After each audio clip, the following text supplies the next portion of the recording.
Olá pessoal, vamos retomar o que nós estávamos vendo antes do nosso intervalo. Eu sou Fábio Cabar, conhecido professor Metzel de ginecologia e obstetrícia. Nós vamos continuar falando agora a respeito de testes de vitalidade no período anteparto. Falamos a respeito de cardiotocografia anteparto. Vamos falar agora a respeito de perfil biofísico fetal e testes de dopplervelocimetria obstétrica. Bom, eu começo com uma questão para podermos discutir e resolver ao longo daquilo que nós estamos propondo para a nossa aula de hoje. Então, na Santa Casa de São Paulo, em 2014, foi perguntado, com relação à avaliação da vitalidade fetal, assinale a alternativa correta. Os parâmetros avaliados na cardiotocografia anteparto são frequência cardíaca fetal basal, variabilidade, acelerações transitórias, movimentos fetais e desacelerações precoces e tardias. Na alternativa B, os testes para avaliação da vitalidade fetal são indicados apenas para gestações de alto risco, em geral, a partir da 26ª à 28ª semana de gestação. O perfil biofísico fetal avalia os seguintes parâmetros: movimentos corpóreos, tônus, movimentos respiratórios, volume de líquido amniótico e perfil do peso fetal. D. Os testes de vitalidade fetal devem ser indicados a partir da viabilidade fetal, independentemente do risco gestacional, para avaliação do bem-estar fetal. E E. A contagem dos movimentos fetais, o mobilograma, não pode ser considerada como método de avaliação da vitalidade fetal em função da sua alta subjetividade e dificuldade de padronização. Muito bem. Eu falei para vocês na aula de cardiotoco que uma das desvantagens do método é que ela apresenta um alto índice de falsos positivos. Então, o falso positivo é aquela situação onde o teste dá positivo para sofrimento fetal, você realiza o parto com indicação de sofrimento fetal, e quando você avalia as condições de nascimento do recém-nascido, essas condições estão absolutamente normais. Ou seja, o teste foi um falso positivo, tá? Com a intenção de diminuir as indicações desnecessárias de parto por justamente indicações de cardiotoco, é que foi desenvolvido esse exame chamado perfil biofísico fetal. O perfil biofísico fetal, ele analisa 5 marcadores, sendo que 4 são crônicos e 4 são agudos e 1 é crônico. Entre os agudos, nós temos que lembrar da própria cardiotocografia, nos moldes do que nós já avaliamos, os movimentos respiratórios fetais, os movimentos corpóreos fetais e o tônus fetal. Só lembrando a você que quando nós escrevemos movimentos respiratórios fetais, o feto não respira. Então, é movimento torácico, é aquela simulação que o feto faz como se ele estivesse respirando, tá? E o único marcador, o marcador crônico de sofrimento fetal, é o volume do líquido amniótico, que nós medimos frequentemente pelo método do índice do líquido amniótico, que é o ILA, que nós vamos falar para vocês daqui a pouco, durante o transcorrer da nossa aula. Bom, existe uma teoria essa que já foi abordada em provas e que é muito importante para a sua preparação, então passe aí o lápis amarelo, passe aí a caneta amarela nesse diapositivo, que fala a respeito da teoria da hipoxia gradual. O que é a teoria da hipoxia gradual? Essa teoria, ela foi desenvolvida por Vintzelos e colaboradores em 97, e ela diz o seguinte, preste atenção, a alteração dos parâmetros biofísicos se dá de maneira inversa ao seu desenvolvimento embriológico. Vamos lá.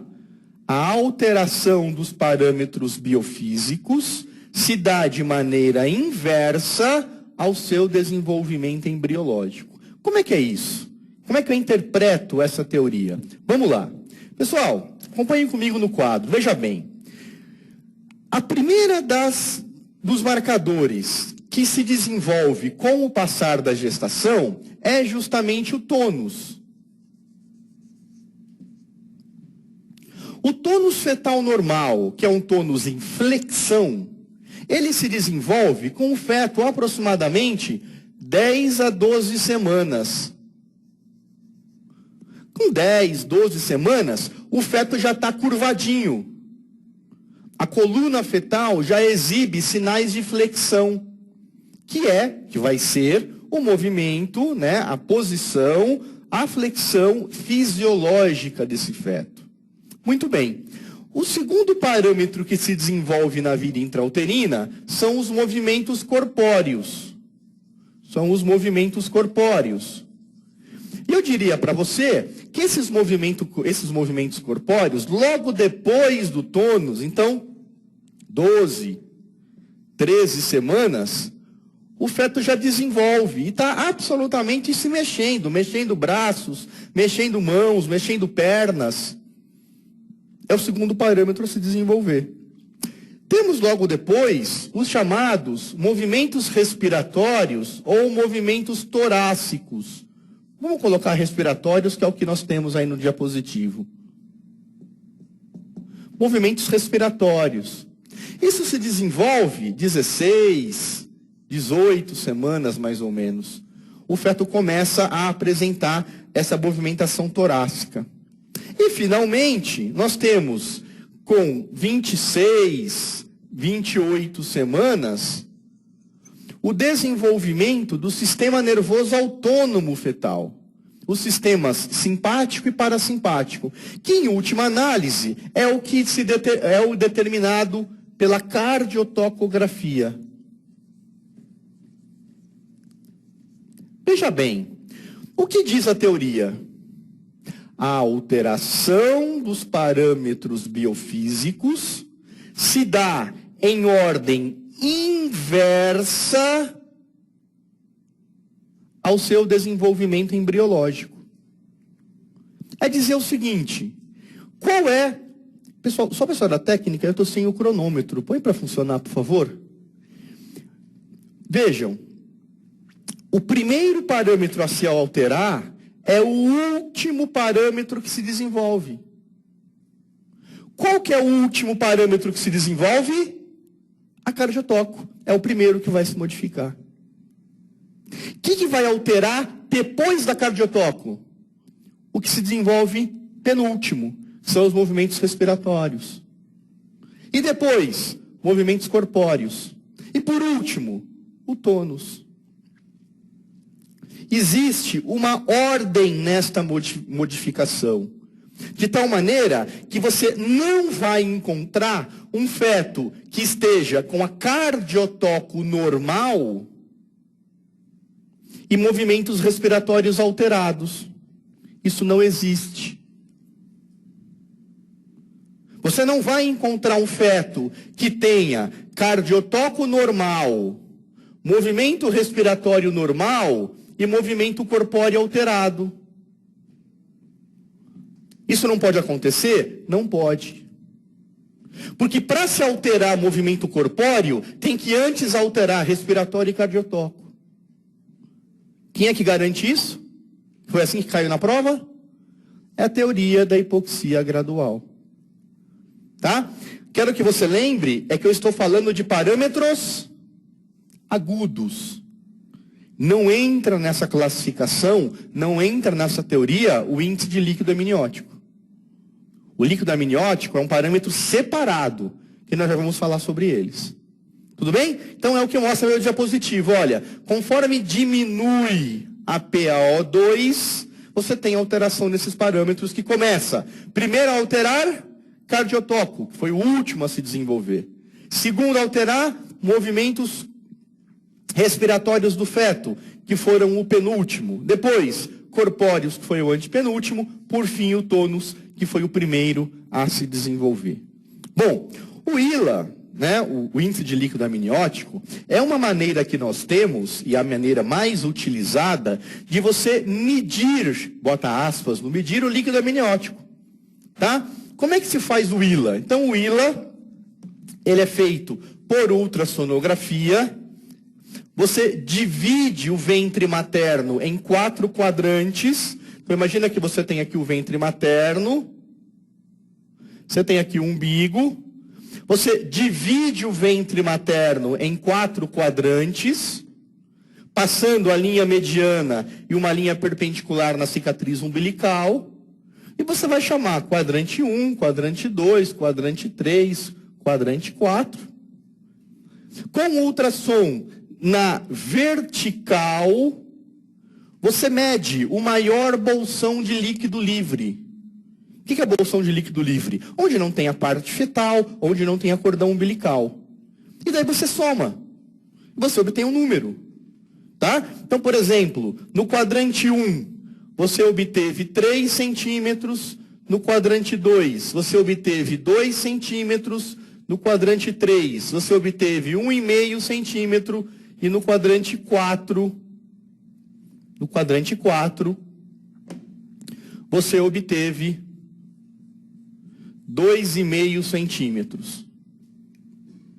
Como é que eu calculo ILA? Calculo ILA somando os quadrantes. Então, muito cuidado. Uma conta dificílima de ser feita. Olha lá. 5 mais 5, 10. Vai 1. Cuidado nessa hora. 3, 4, 5, 6, 7, 8, 9. Qual que é o ILA dessa paciente hipotética? 9. Nossa, mas isso é muito difícil? Pois é, caiu na prova da Faculdade de Medicina da USP faz uns 3 anos. Sabe o concurso da USP, que muita gente se inscreve, prova concorrida, muita gente fala, não, essa prova eu prefiro até não fazer. Então, uma das questões de obstetrícia era essa. Extremamente difícil. Era uma conta de somar. A mais B mais C mais D. Aí você tinha um número e dizia, o ILA é tanto. Então ele te perguntava, o que significa esse ILA? O que significa esse número? Aí você tinha que saber esse quadro azul aqui, ó. Que fala assim, ó, o ILA, quando abaixo de 5, é oligoâmino. Quando acima de 25, é polidrâmino. Eu costumo fazer uma diferença como se fosse sinal do farol, sabe, sinal do semáforo? Eu digo assim, ó, eu tenho aqui um sinal vermelho, então isso aqui é vermelho, isso aqui é vermelho. Abaixo de 5, acima de 25. Eu tenho um segundo parâmetro aqui, que é o sinal amarelo. O sinal amarelo é entre 5 e 8, entre 18 e 25. Sinal amarelo, atenção, cuidado. Não está alterado ainda, mas está em vias de alterar. Então, 5 a 8 e 18 a 25. E qual seria o sinal verde? Seria aquele que você poderia ficar confiável de que tudo está bem entre 8 e 18. Claro que eu não vou escrever em verde, por razões óbvias, vocês não esperam que eu tenha um pincel verde. Então vai em preto e branco. Então, sinal vermelho, alterado, perde ponto no perfil, abaixo de 5, oligoâmino, acima de 25, polidrâmino. Líquido amniótico diminuído, e líquido amniótico diminuído não é sinônimo de oligoâmino. Líquido amniótico diminuído, de 5 a 8. Aumentado, de 18 a 25. E líquido amniótico no sinal verde, absolutamente normal, de 8 a 18. Tá? E aí te perguntava então na prova, essa era a alternativa B, ou a questão B. O que significa esse ILA de 9? Que nós somamos aqui. O que significa? ILA absolutamente normal. Líquido normal. Tá? Na prova, na verdade, o ILA dava 4,5, se não me engano. E aí você tinha que saber que oligoâmino, que líquido de 4,5, 4,5 é menor do que 5, portanto é um oligoâmino. E aí ele te perguntava causas de oligoâmino. O que pode levar a oligoâmino? Tá? Então, uma questão absolutamente tranquila. Como é que eu pontuo? Como é que eu dou nota para o perfil biofísico fetal? É assim, olha, quando estiver normal, ganha 2. Quando estiver alterado, ganha 0. E 1 não existe. Então, a nota vai ser sempre um número par. 0, 2, 4, 6, 8 e 10. 5 parâmetros, 0 ou 2. Tá? Bom, a frequência cardíaca fetal vai ser considerado, então, uma cardiotoco normal quando tiver 2 acelerações transitórias em 40 minutos. E anormal quando menos de 2. Movimento respiratório fetal, 1 episódio de 30 segundos. O anormal, ausência desse episódio. A movimentação corpórea, 1 movimento rápido e amplo ou 3 movimentos lentos. Anormal, ausência da movimentação corpórea. Tônus, movimentos corpóreos presentes com movimentação de mãos. Com movimentação de mãos. Anormal, quando não tem essa movimentação corpórea. E o volume de líquido amniótico, normal, ILA acima de 5, e anormal, ILA menor do que 5. Sabe o que todo mundo erra? É quando eles colocam um ILA de 6,5 e escreve assim, líquido diminuído. E você automaticamente corresponde líquido diminuído com oligoâmnio. Errou. Oligoâmnio é oligoâmnio. É ILA abaixo de 5. É sinal vermelho. Sinal amarelo é atenção. ILA de 5 para 8 é olho aberto. O líquido está diminuindo. Quanto que ganha na cardiotoco com ILA de 6,5? 0 ou 2? 2. Lembra a minha tabela? Volume de líquido amniótico anormal é ILA menor que 5. É oligoâmnio. Tudo bem? Bom, e para interpretar, eu tenho um número. Eu tenho que interpretar esse número. O que ele significa? Então vamos lá. Pontuação 8 em 10. Feta normal, baixo risco de asfixia crônica. A conduta, repetir semanalmente 2 vezes por semana em gestantes portadoras de diabetes e com idade gestacional acima de 42 semanas. Detalhe, esse rosinha que você está acostumado aí é o que eu tiro da cartilha do Ministério da Saúde. Lembra que eu falei para vocês no começo da primeira aula? Então, eu não vejo razão para se colocar gestantes acima de 42 semanas. Gestação acima de 42 semanas é gestação de cavalo, de elefante, não de ser humano. Tá? O Ministério diz que a gestação deve durar 41 semanas.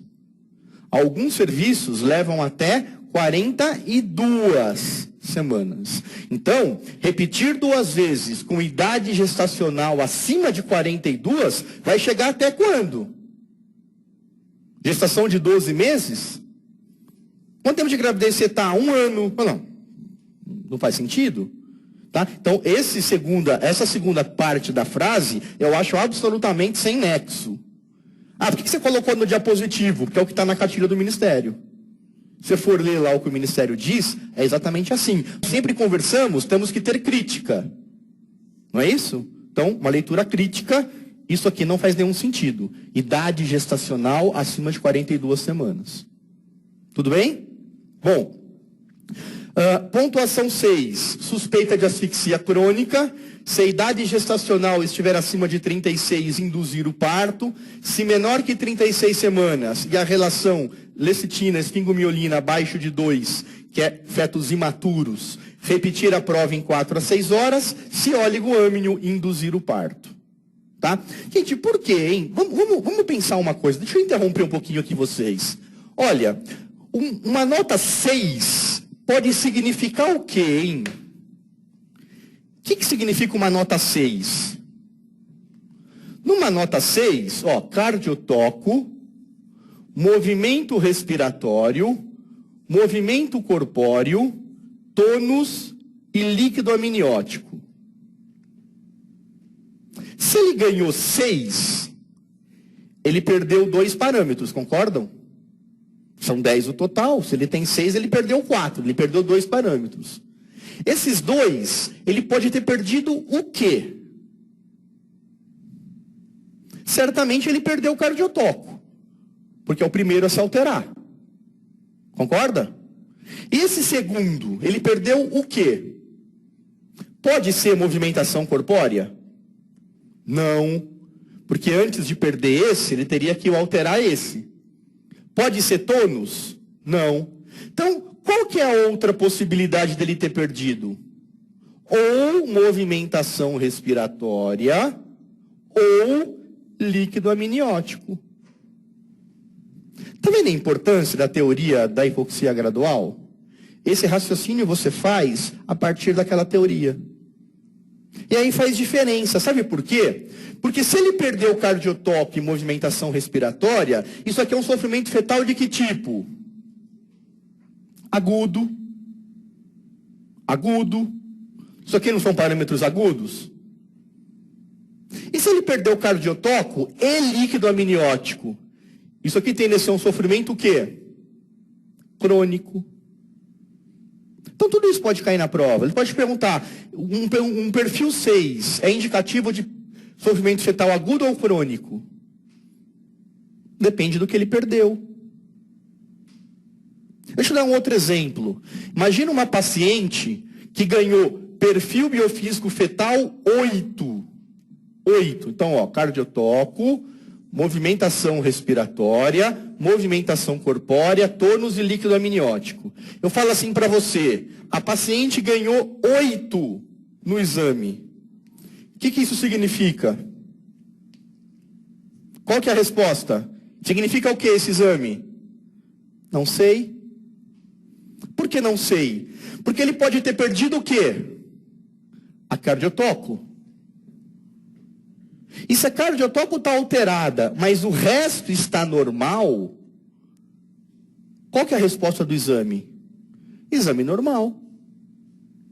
Exame normal. Lembra que eu falei que a cardiotoco tem alto índice de falso positivo? Ou seja, a cardiotoco estava alterada, mas o resto mostrou que estava normal.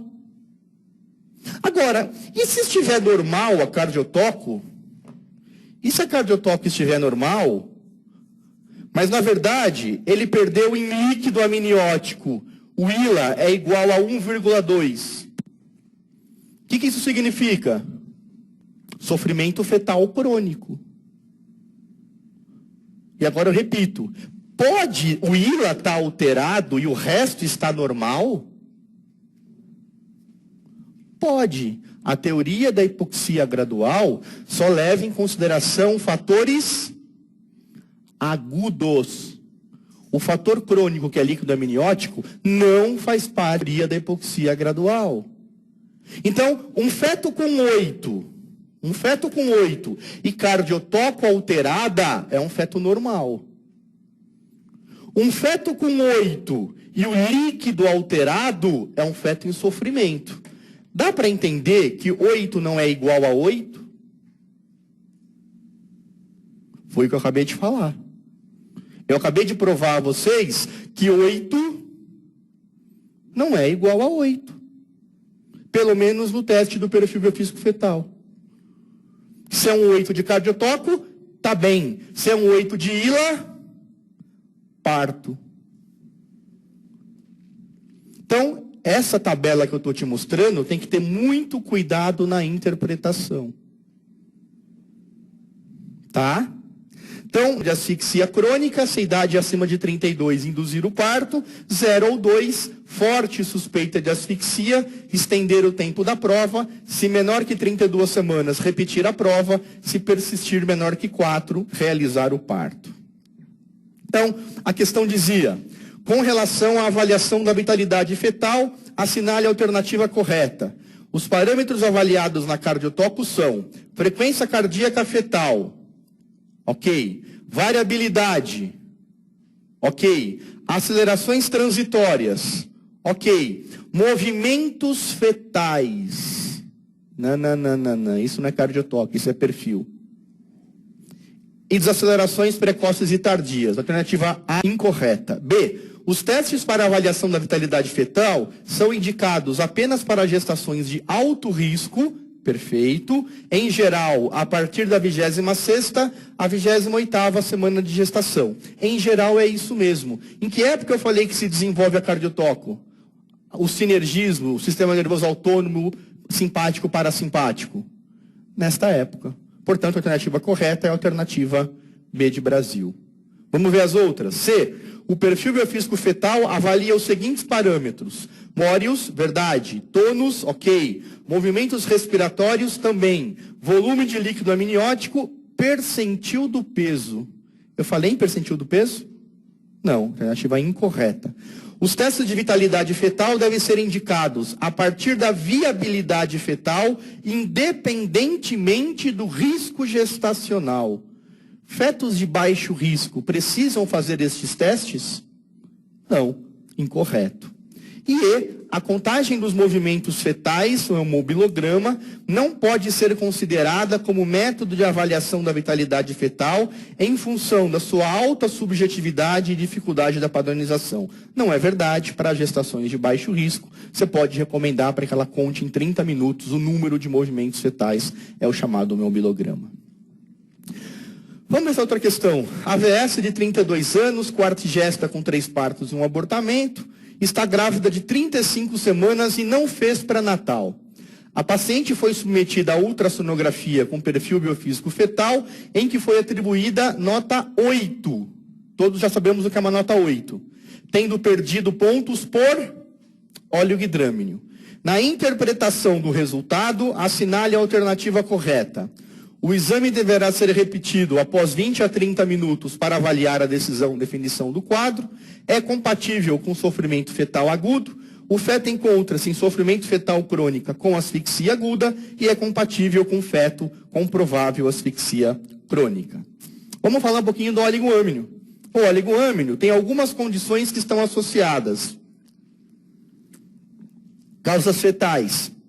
Pode estar associado com restrição de crescimento fetal, com anomalias congênitas. Causas maternas, síndromes hipertensivas, colagenoses, síndrome antifosfolípide, diabetes com vasculopatia, desidratação e drogas, especialmente as enzimas de conversão da angiotensina, o ZIECA, como exemplo. Todas essas situações podem levar a um oligoâmnio. Ainda, placentárias, descolamento prematuro de placenta e síndrome da transfusão feto-fetal, rotura prematura de membranas, pós-datismo ou até um oligoâmnio idiopático. O significado clínico do oligoâmnio tem um maior risco para compressão do cordão e alterações na cardiotoco intraparto. Então, é de risco nessa compressão do cordão para morte fetal súbita. Também associa-se à eliminação de mecônio líquido amniótico. Quanto maior o oligoâmnio, maior a chance de eliminação de mecônio. Portanto, a questão que nós apresentamos, AVS de 2 anos, 4 gestações, 3 partos, 1 aborto, está grávida de 35 semanas e não fez pré-natal. A paciente foi submetida a ultrassonografia com perfil biofísico fetal, em que foi atribuída nota 8, tendo perdido pontos por oligodrâmnio. Na interpretação do resultado, assinale a alternativa correta. O exame deverá ser repetido após 20 a 30 minutos para avaliar a decisão do quadro. Gente, com 35 semanas, uma gestação próxima do termo, alguém tem dúvida que é oligoâmnio? O que tem que fazer com esse oligoâmnio? Precisa repetir o exame por mais 20, 30 minutos? Não precisa, o líquido não vai alterar em 20 e 30 minutos. Tá? É compatível com sofrimento fetal agudo. ILA é sofrimento fetal agudo? Não. O feto encontra-se em sofrimento fetal crônico com asfixia aguda. Tem alguma alteração de parâmetro agudo neste exame? Um feto com 8, ele perdeu quanto? 2 pontos, 1 parâmetro. Qual foi o parâmetro que ele perdeu que o enunciado te falou? Líquido amniótico. Como é que estão os parâmetros agudos? Todos normais. Portanto, tem asfixia aguda? Não tem. Alternativa C, incorreta. E D, é compatível com feto com provável asfixia crônica. Alguém tem dúvida que essa é a alternativa correta? D de dado. Gente, depois que a gente conversa sobre isso, errar essas questões merece chinelada. Então, saiba você que se você vai fazer a sua prova, vai cair uma questão dessa, você vai errar a prova, você vai se ver comigo no final da aula, no final da prova. Tá? Que se eu não estiver lá na porta para dar risada, eu vou estar lá te cutucando com o diabinho, dizendo, tá vendo? Eu te falei que isso ia cair. Esse tema é muito importante para as provas para as quais vocês estão se preparando.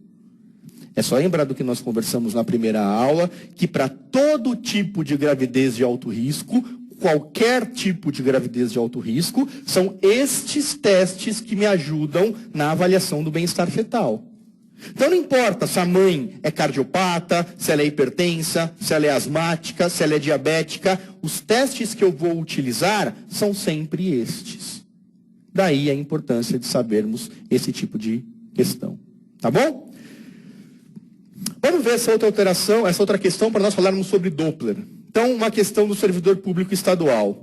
Qual é o achado de pior prognóstico na Doppler velocimetria fetoplacentária? Pior prognóstico. Diástole zero na artéria umbilical, onda A negativa no ducto venoso, artéria uterina após a 26ª semana ou vasodilatação cerebral. Tudo bem? Vamos falar então um pouquinho sobre Doppler.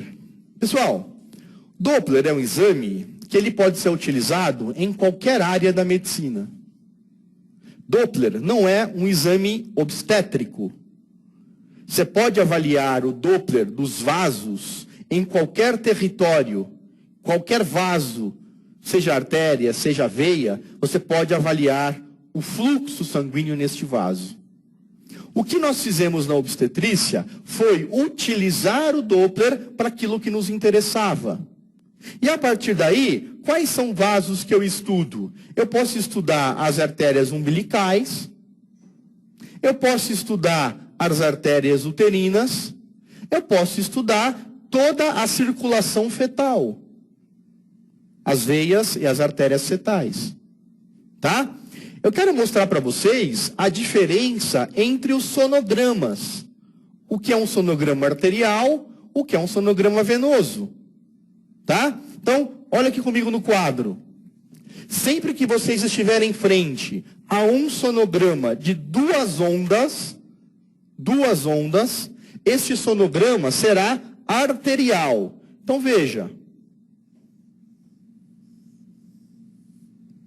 O que significa aqui este sonograma? Significa uma onda de sístole e uma onda de diástole.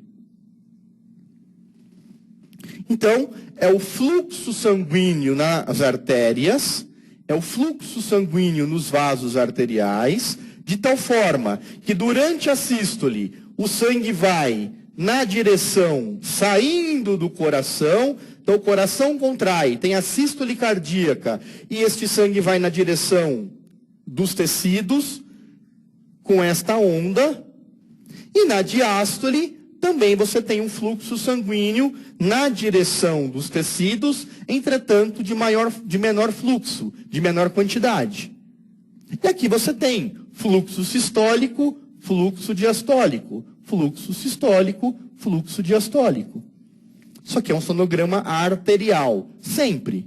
Não importa o vaso que você esteja ensonando, se a imagem é em duas ondas, o que você tem é um sonograma arterial. Você pode ter um sonograma venoso. Você vai lá e observa o fluxo sanguíneo dentro de uma veia. Como que é esse fluxo dentro da veia? Ele é em 3 ondas.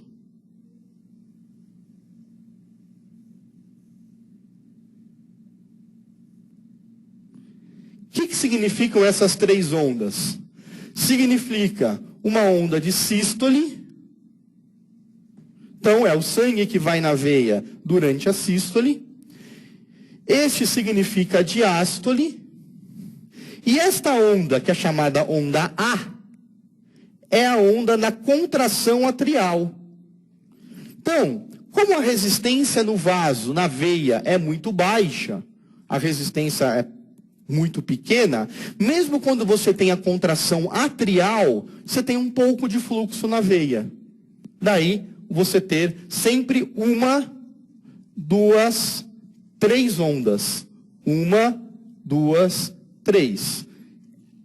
Esta forma de sonograma é um sonograma venoso. Qual a importância de eu saber isso? Isso está aí na prova. Você pode ter um desenho de um sonograma arterial, um sonograma de um sonograma venoso, e você tem que de cara já excluir nas alternativas, se tem lá a artéria X, a artéria Y, e o que você está vendo é este sonograma, automaticamente você descarta essas alternativas. Porque isso não é sonograma de artéria, é de veia. tá? Vamos pensar agora na questão obstétrica. Numa placentação normal, você espera no território uterino uma zona de baixa resistência. Eu falei com vocês algumas vezes, na aula de hoje, inclusive, que quando você tem a placentação, o que você espera é uma invasão do tecido trofoblástico, de tal forma que ele invade os vasos maternos, invade a camada média dos vasos e diminui a resistência arterial. Qual que é a importância, do ponto de vista obstétrico, em diminuir a resistência arterial? É facilitar o sangue chegar até o útero. Certo? É importante para o feto que o sangue da mãe chegue ao útero em grande quantidade com maior facilidade? Claro que é. É este sangue que vai possibilitar a ele nutrientes e gases. Tudo bem? Bom, se você tem uma diminuição na resistência a essas artérias, o que você imagina é que se você tem artérias, eu vou usar um termo aqui horroroso, mas para você entender, artérias mais moles. Por que mais mole? Olha que termo horroroso que eu estou usando. A camada média foi destruída. A camada muscular, que dá maior resistência a essas artérias, o tecido trofoblástico praticamente destruiu. Então a artéria, especialmente do território uterino, é uma artéria o quê? Complacente, mais mole, mais fácil de chegar ao sangue. Então, quando eu faço um Doppler de artéria uterina, o que eu espero ver no fluxo diastólico e sistólico? Muito sangue ou pouco sangue? Muito sangue. É fácil o sangue chegar nessas artérias. Não tem resistência. Então, o coração da mãe contrai, vai muito sangue. O coração da mãe descontrai, vai muito sangue. O coração contrai, sangue. O coração relaxa, sangue. Tudo bem? Se eu fizer um sonograma agora de uma paciente com DHEG. No DHEG acontece o quê? Invasão trofoblástica inadequada. Não é isso? Se tem uma invasão trofoblástica inadequada, consequentemente a resistência periférica está aumentada. E aí, se eu desenhar e pedir para você comparar, dá uma olhadinha aqui. Isso aqui é um sonograma de uma artéria uterina. Isso aqui é o sonograma de outra artéria uterina. Qual dos dois, o A ou o B, você acha que é um sonograma de uma paciente com DHEG? O A ou o B? O B. Por quê? Qual que é a diferença? Gente, nós falamos. Veja bem, no B, o fluxo sanguíneo é diminuído. Especialmente na diástole, tem maior dificuldade do sangue atingir o vaso. Enquanto que numa gestante normal, por conta dessa invasão trofoblástica de maneira adequada, você tem muito fluxo diastólico. Então eu posso mostrar 2 sonogramas e pedir para você apontar na minha resposta qual é o sonograma de uma paciente com DHEG e dar justificativa. Que questão bonita. Qual que é a aplicação prática dos sonogramas da artéria uterina? Até hoje nós não sabemos. Aparentemente, e isso é muito controverso na literatura, pacientes que apresentam uma alteração chamada incisura protodiastólica, têm maior risco de ter DHEG. Então seria assim, ó.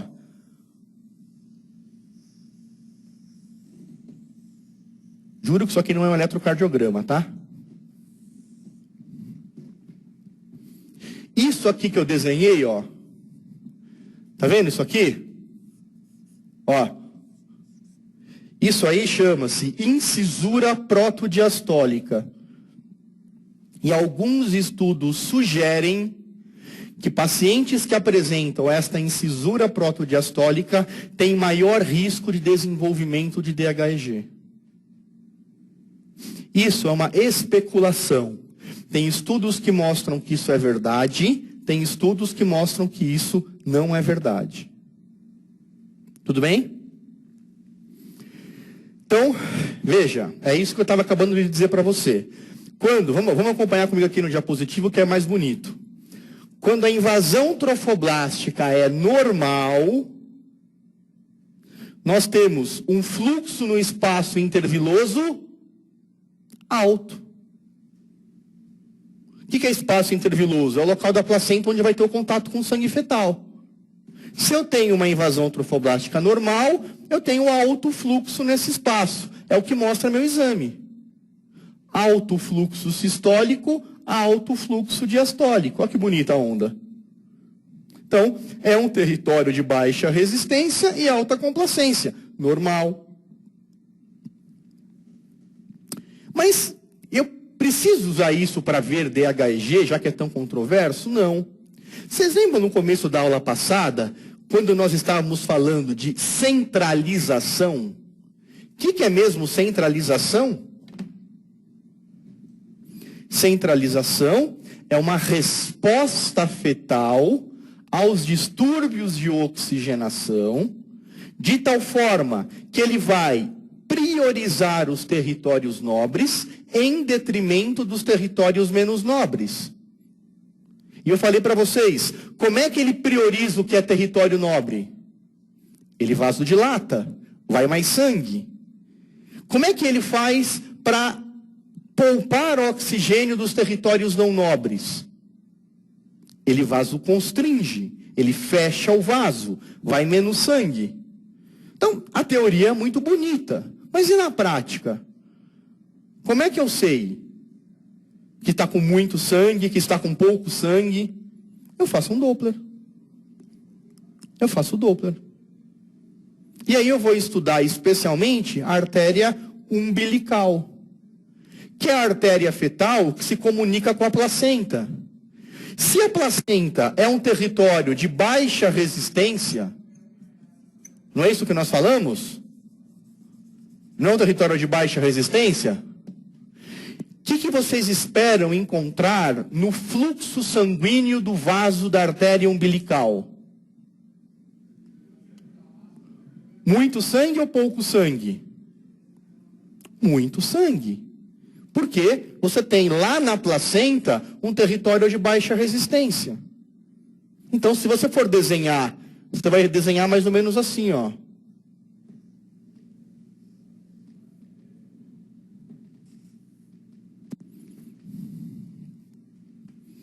Imagine você agora que você tem uma situação onde a resistência placentária esteja alterada. Como que a resistência placentária está alterada? Pode ser, por exemplo, numa paciente com DHEG. A invasão trofoblástica foi inadequada. Ou pode ser uma paciente que tenha trombos placentários. Uma paciente que tenha uma vasculopatia placentária, uma diabética, uma trombofílica. Como é que vai estar esse fluxo sanguíneo no vaso umbilical, na artéria umbilical? Como é que vai estar a diástole? Na sístole vai estar aparentemente igual, porque o coração do feto está normal. Mas e na diástole? Percebe que esta diástole é maior do que essa? É ou não é? Então, isso aqui mostra uma resistência diastólica. O Doppler começa a ficar alterado. Começa a dificultar o sangue até a placenta. Imagina você agora que essa resistência placentária está ainda mais forte. Se formaram ainda mais trombos. E você tem uma placenta que está quase que completamente ocupada por trombos. Como é que está a resistência dessa placenta? Como é que está a condição do sangue chegar até ela? Fácil ou difícil? Difícil. Então, pode acontecer um momento desta diástole estar 0. O que significa diástole estar 0? Significa o seguinte: o coração do feto bombeia, o sangue vai para frente. O coração do feto relaxa, o sangue para. O coração do feto bombeia, o sangue vai para frente. O coração relaxa, o sangue para. Como é que se chama essa situação onde eu tenho fluxo sistólico, mas eu não tenho fluxo diastólico? Diástole 0. Já ouviram falar na diástole 0? O que é diástole 0? É a situação na qual a resistência placentária está tão aumentada de que no momento da sístole o sangue vai de maneira anteróloga, em direção da placenta, e no momento da diástole não tem fluxo sanguíneo em direção à placenta. O sangue praticamente para. Então isso é muito grave? É grave. Pode piorar? Pode. Essa resistência na placenta pode ficar ainda maior, ainda mais forte, ainda mais severa. De tal maneira que quando o coração do feto bombeia, tem a sístole, o sangue vai para frente. Quando ele relaxa, o sangue volta. Quando ele bombeia, vai para frente. Quando ele relaxa, volta. Então, na minha mímica aqui horrorosa, é o seguinte, ó. Sístole do coração do feto, sangue na direção da placenta. Diástole no coração do feto, sangue volta em direção ao coração. Sístole, direção da placenta. Diástole, direção do coração. Como é que chama essa situação que o sangue praticamente vai e volta? Diástole reversa. Diástole reversa. Se você for olhar a diástole aqui, ela é negativa. Ela é negativa. Preciso dizer que diástole reversa é uma situação extremamente grave? Dá para imaginar o que está acontecendo para justificar a extrema gravidade do quadro? É isso que eu estou mostrando para vocês. Olha lá. Doppler anormal. Uma diástole menor do que o esperado. Menor do que o esperado. Então, é um AB de 5, por exemplo. Diástole 0. Ó, não tem mais diástole, só tem sístole. Sístole, sístole, sístole. Como é que chama isso? Diástole 0. O que isso significa? Insuficiência placentária grave. Qual que é a repercussão disso? Morbidade neonatal e mortalidade perinatal. O feto está quase morrendo. E por fim, insuficiência placentária gravíssima, onde você tem sístole, diástole reversa. Sístole, diástole reversa. Morbidade neonatal, mortalidade perinatal. Ok? Gente, até alguns anos atrás, a gente dava uma aula de Doppler, que era uma aula bem en passant. A gente vinha, falava um pouquinho de Doppler e não entrava nesses detalhes. O que nós observamos nos últimos anos, especialmente em provas do Rio de Janeiro? Tá? Universidade Estadual do Rio, Federal do Rio, Federal Fluminense. Tá? Não sei porquê, mas tem essa tendência de ter uma predileção pelas provas do Rio de Janeiro. Tem caído muito o tema Doppler. Então, por isso que eu estou dando esses detalhes para você. Antigamente, isso era questão de prova de TEGO, que é título de especialista em ginecologia e obstetrícia. Nós dávamos essas aulas, mostrávamos os sonogramas, mostrávamos a diástole 0 como uma preparação para título de especialista. Nos últimos anos, houve uma mudança nessa tendência. E se vocês forem ler as provas de vocês, se forem ler o livro de vocês com as provas, vocês vão ver que tem questões já caindo para provas de residência para o médico generalista. Tá? Bom, vamos voltar e vamos falar do feto. Muito bem, eu entendi o que acontece na placenta. Ficou claro essa história de placenta de baixa resistência, de que aumenta a resistência na placenta, fica mais difícil do sangue chegar até ela. Mas e o feto? O que o feto faz? Como é que o feto se protege? Como é que ele reage? Pela centralização, não é assim? Então, vejam, se eu tiver que dizer, tiver que dizer para você o seguinte, qual vaso eu deveria estudar para entender a centralização? A artéria renal ou a artéria cerebral média? A artéria cerebral média. Porque é ela que sofre os mecanismos de centralização, não é? Como é que você espera que esteja uma artéria cerebral média num feto centralizado? Normal, vaso constrito ou vaso relatado? Vaso dilatado. Certo? Porque ele vai priorizar o cérebro, ele vai priorizar a circulação cerebral, ele vai, em outras palavras, vasodilatar a artéria cerebral média. Então, olha que questão, outra vez bonita. Ó, eu tenho esse sonograma aqui, ó.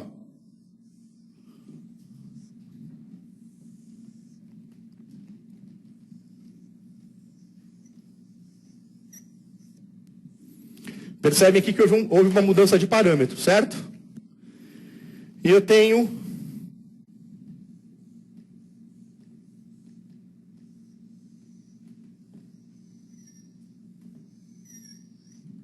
este outro aqui, ó. Qual dos dois representa a artéria umbilical e qual dos dois representa a artéria cerebral média? Qual que é o vaso que numa situação normal durante a gravidez tem alta sístole e alta diástole? Acabamos de falar dele. Artéria umbilical. Não é um território de baixa resistência? Não é um território que permite muito sangue na sístole e muito sangue na diástole?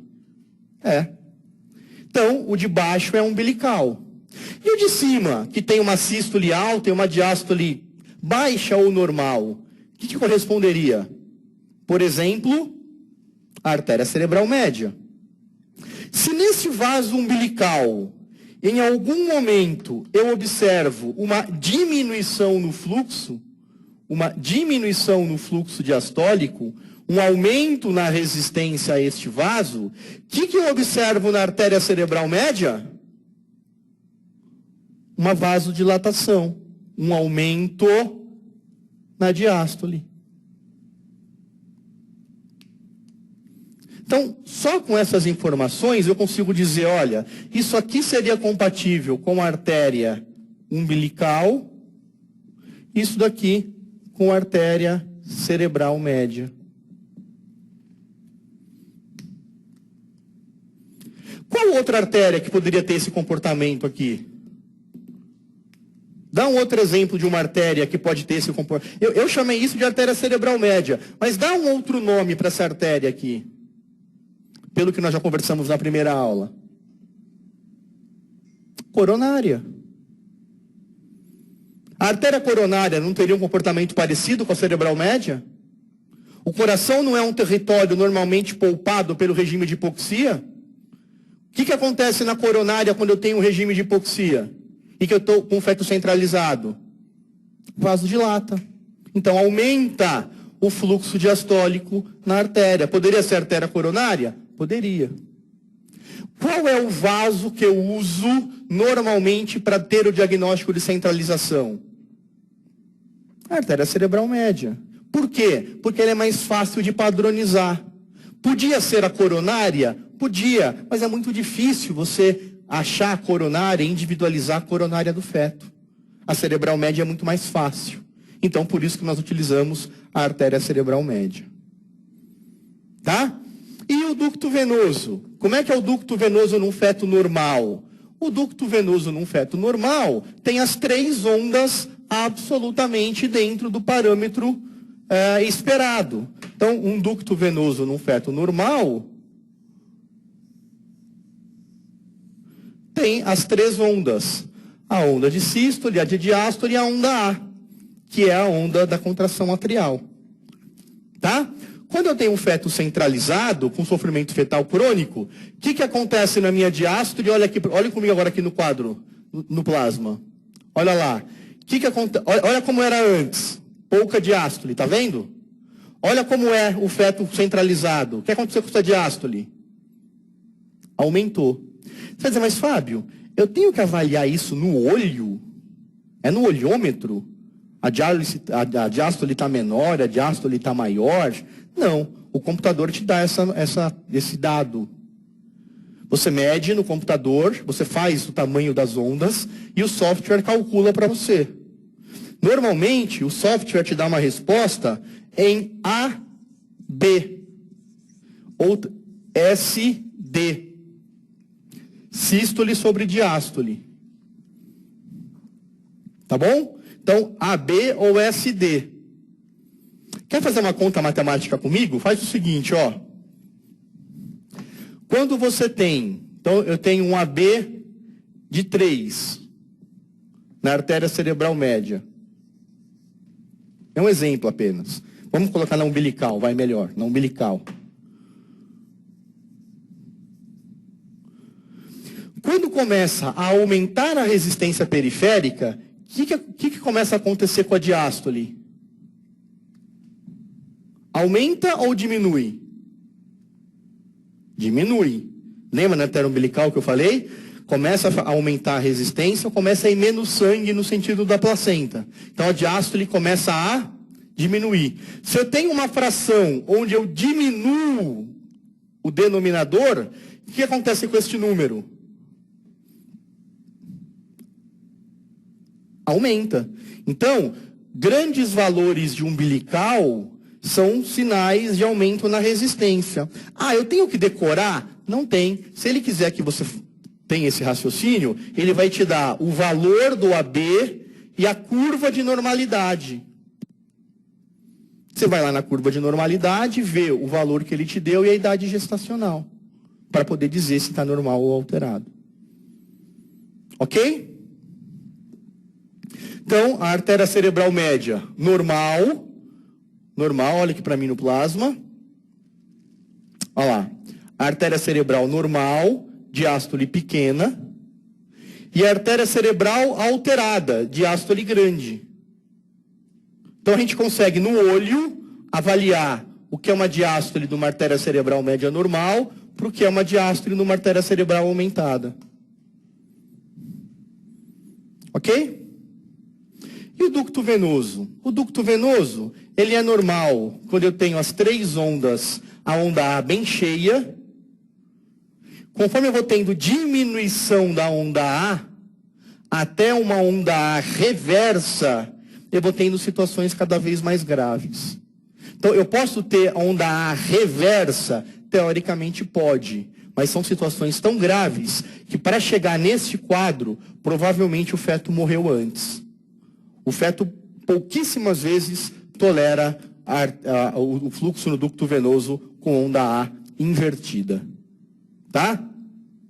Então, qual é o achado de pior prognóstico na dupla velocimetria fetoplacentária? É diástole zero na artéria umbilical? Não, pode piorar, pode chegar à reversa. Onda A negativa no ducto venoso. Acabei de falar. O feto provavelmente já morreu quando chega com a onda A negativa no ducto venoso. Incisura na artéria uterina após a 26ª semana, o que eu disse que aparentemente significa incisura na artéria uterina? Maior chance de DHG. Maior chance de DHG. Mas é algo que alguns estudos falam a favor e outros falam contra. Vasodilatação cerebral, centralização, é sinal de pior prognóstico? Não, centralização é um sinal de que o feto está se defendendo. Se defendendo, tá bom? Então, a alternativa correta é a onda A negativa no ducto venoso. Eu quero, antes de terminar a aula, falar para vocês a respeito do que é o ducto venoso. Porque nós falamos tanto de ducto venoso, mas o que é o ducto venoso? Então, imagine você aqui o coração do feto. Você tem aqui a artéria aorta do feto. Você tem aqui o cordão umbilical, aqui a placenta.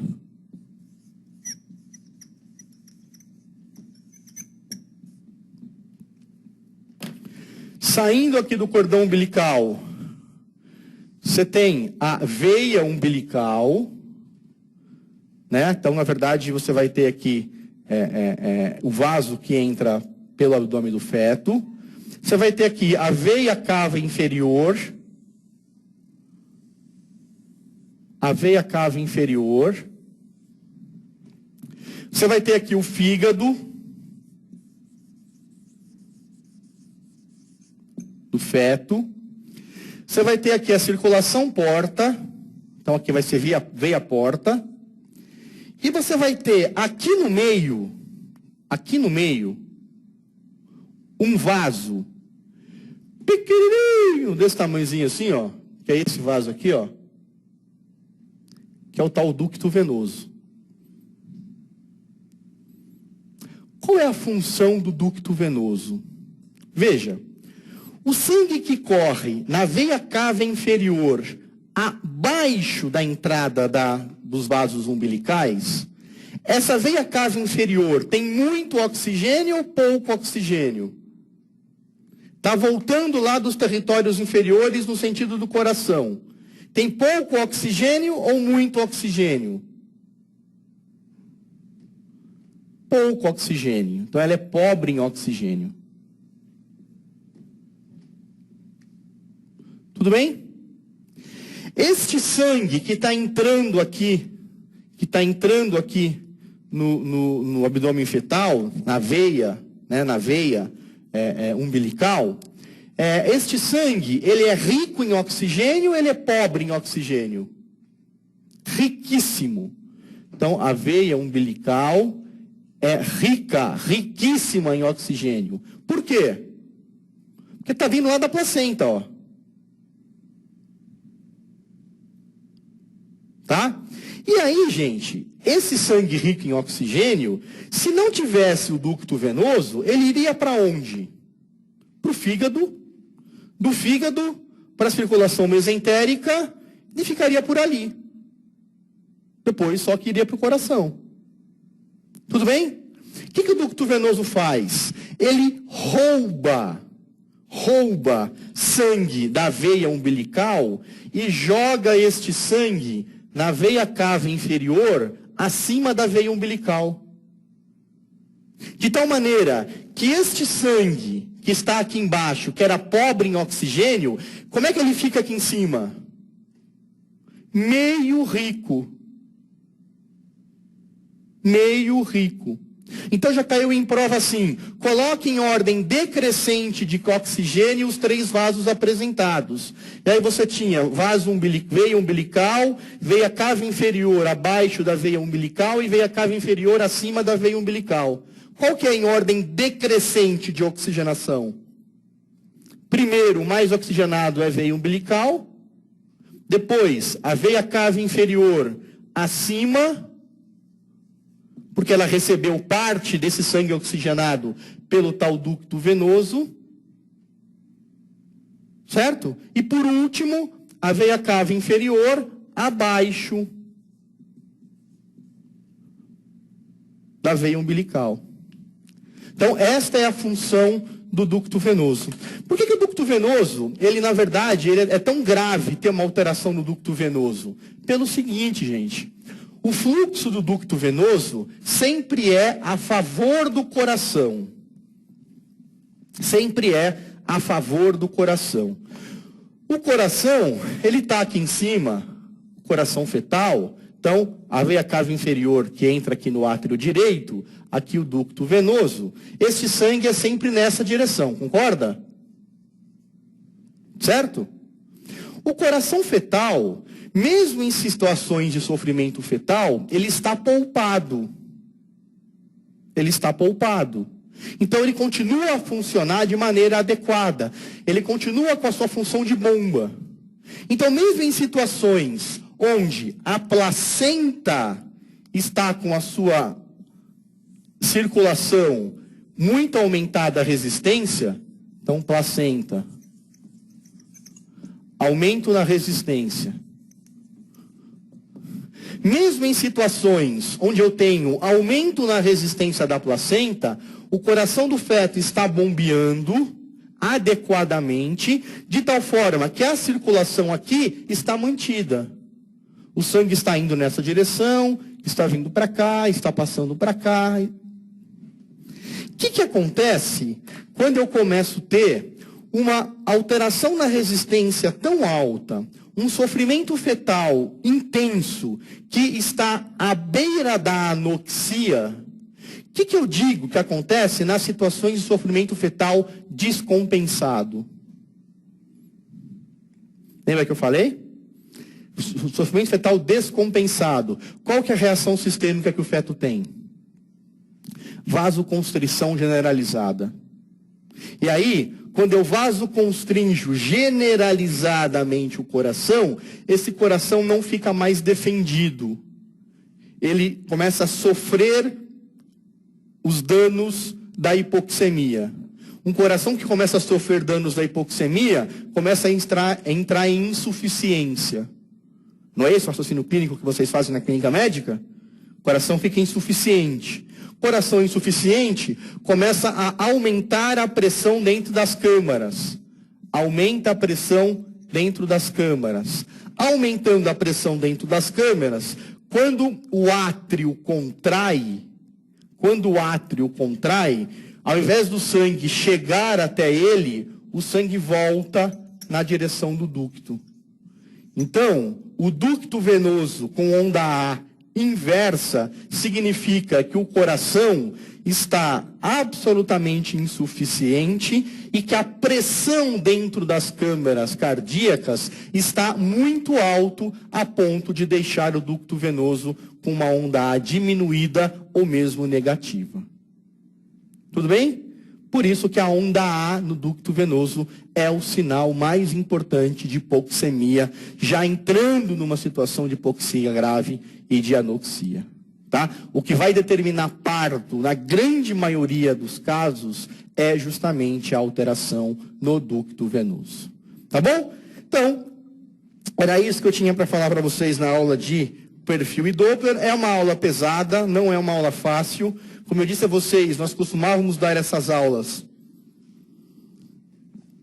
para os residentes que estão se preparando para a prova de título de especialista em ginecologia e obstetrícia, mas devido a uma alteração